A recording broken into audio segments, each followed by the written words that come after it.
राम नाम आधार जिन्हें वो जल में राह बनाते हैं, जिन पर कृपा राम करें वो पत्थर भी तर जाते हैं। ये भगवा में ड्रेस और भगवा पार्टी का उदय, कैसे आपने ये सोचा कि हमको भगवा पार्टी बनाना है? क्योंकि मध्य प्रदेश में जो मूल धड़ हैं वो कांग्रेस और भाजपा हैं। क्या ये लोग अपनी जो रूप और प्रारूप कहीं उससे ओझल हैं? क्या ये जनता के काम नहीं कर रहे? और आपकी पार्टी का क्या मूल मकसद है जिसको लेके पार्टी आगे बढ़ रही है? भगवा पार्टी का आशय है शुद्ध सनातन। शुद्ध सनातन लेके हम इन बातों के लिए चले हैं। 1947 में देश का विभाजन हुआ था, पाकिस्तान और हिंदुस्तान। किस परिस्थितियों में क्या हुआ है बहुत बड़ी बात है, इसको बाद में करेंगे। जब पाकिस्तान बना तो जिन्ना ने ये कहकर बनाया कि हम हिंदुस्तान में हिंदुओं के साथ नहीं रह सकते, क्योंकि हमारी विचारधारा हिंदुओं की और मुसलमानों की, इस्लाम की अलग अलग है, विपरीत है। अतः हमें एक नया राष्ट्र, अलग राष्ट्र चाहिए। और एक नया राष्ट्र, अलग राष्ट्र बना पाकिस्तान। हमारी हिंदुस्तानियों की ये बदकिस्मती रही है कि अलग राष्ट्र बनने के बावजूद भी, मुसलमान इस्लामिक कंट्री बनाने के बावजूद भी पाकिस्तान शिफ्ट नहीं हुए। यह भी एक अलग मुद्दा है जो भविष्य में अपन चर्चा करेंगे कि किसकी गलती रही और हमें क्या भोगना पड़ रहा है। हम चाहते हैं कि 1947 में जो बंटवारा हुआ था, बाबा साहब अंबेडकर ने जो संविधान बनाया था, उनकी जो मंशा थी, उनके अनुरूप ये भारत की नई संरचना भगवा पार्टी के झंडा तले हो। शुद्ध सनातन राष्ट्र का निर्माण हो और शुद्ध सनातन राष्ट्र बने, भगवाधारी राष्ट्र बने। इसलिए हमने भगवा पार्टी का निर्माण किया। हमारा जो देश है सर, लोकतंत्र में जिस देश में हम रह रहे हैं, वहाँ हिंदू, मुस्लिम, सिख, ईसाई सारी जात बिरादरी रह रही है और सकुशलता से रह रहे हैं। तो ये कैसे संभव होगा कि हम सिर्फ हिंदुत्व के एजेंडे को लेकर चलें, बल्कि हमें तो सर्व समाज के विकास के लिए आगे बढ़ना चाहिए। और भगवा जो पार्टी हमारी, आपकी जो भगवा पार्टी है, ये कैसे इसको टैकल करेगी? मैं आपको बताऊं, भारत पाकिस्तान बंटने के पहले भी अफगानिस्तान, तिब्बत, नेपाल, भूटान, बांग्लादेश, म्यांमार और कई भागों में खंडित हुआ है। आपको ज्ञात होगा ये।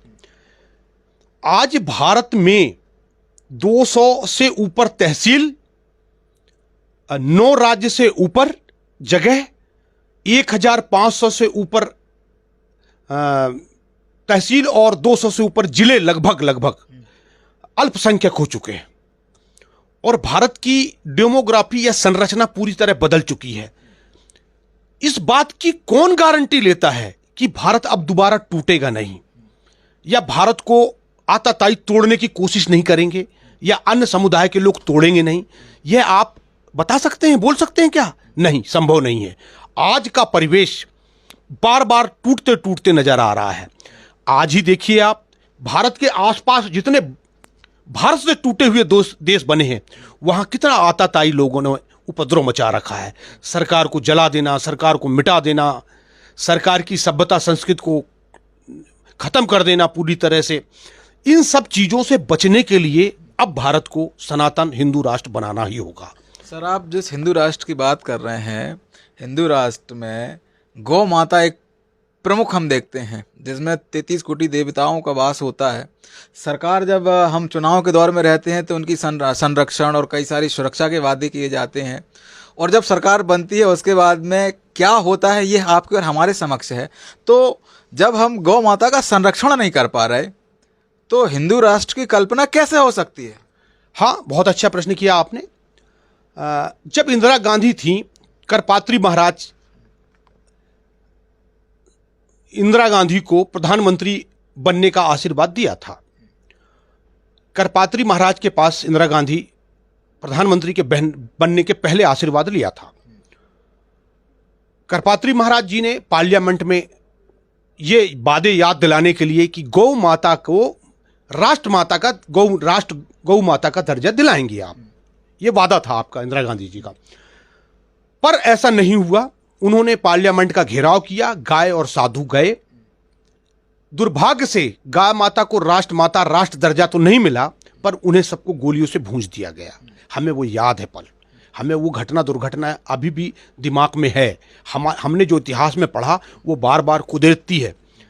हम इन्हीं चीज़ों को और आने वाले कल से इन सबको बचाने के लिए राष्ट्र गौ माँ की रक्षा जब ही हो पाएगी इस देश में, जब ये शुद्ध सनातन राष्ट्र बन जाएगा।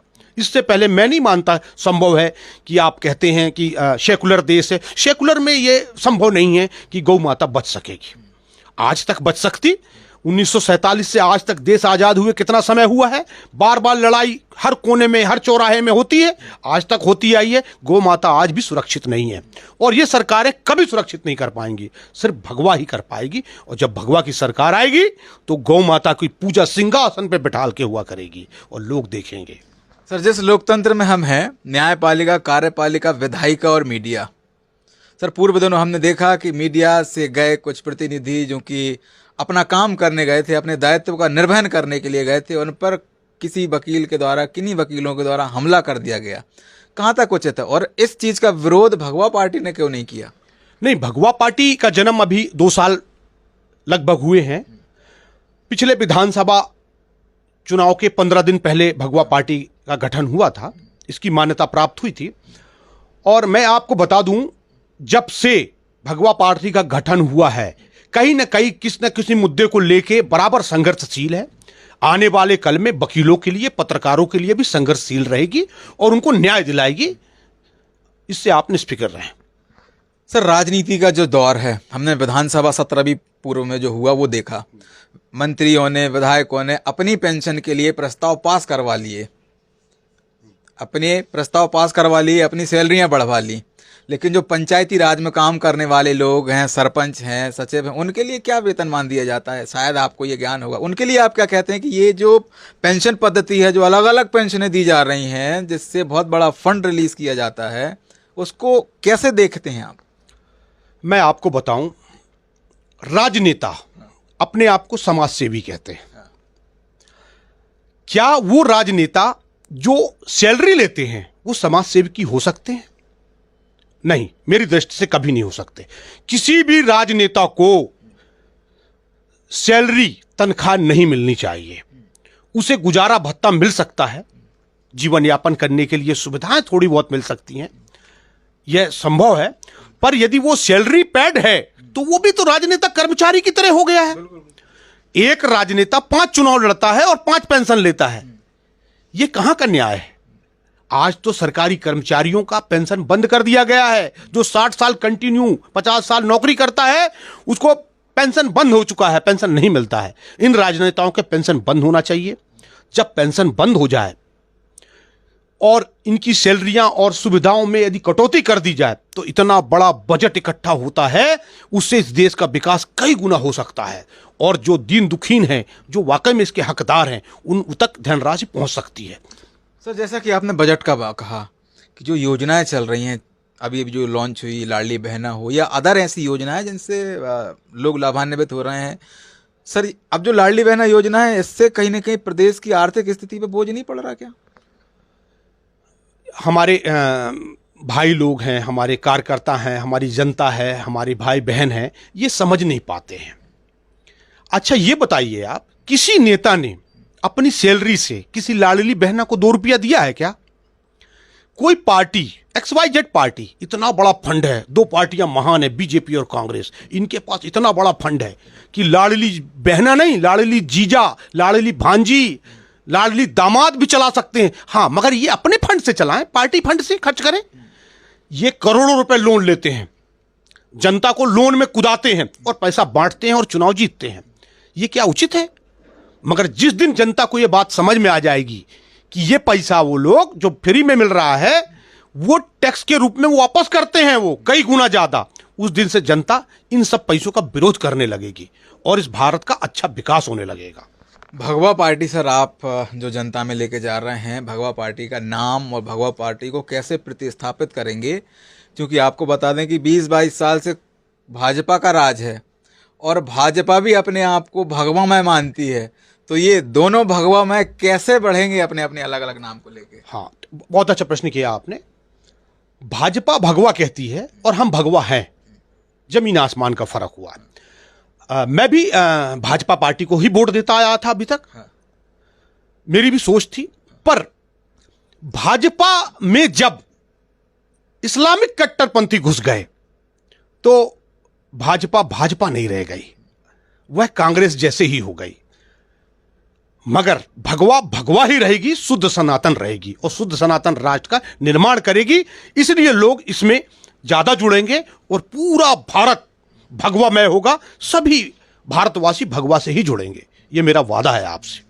तो ये थे हमारे साथ में भगवा पार्टी के प्रदेश अध्यक्ष, राष्ट्रीय अध्यक्ष शिवाकांत शुक्ला जी, जिन्होंने प्रखरता से पार्टी के जो पद चिन्ह हैं उन पर कार्य करने की जो पूरी रूपरेखा है उसको आपके सामने प्रस्तुत किया। फिलहाल वीडियो के किसी और क्रम में हम आपसे पुनः मुलाकात करेंगे। न थके हैं कदम, न हिम्मत हारी है, मैंने देखे हैं कई दौर, और सफर आज भी जारी है। यश भारत न्यूज़, भोपाल।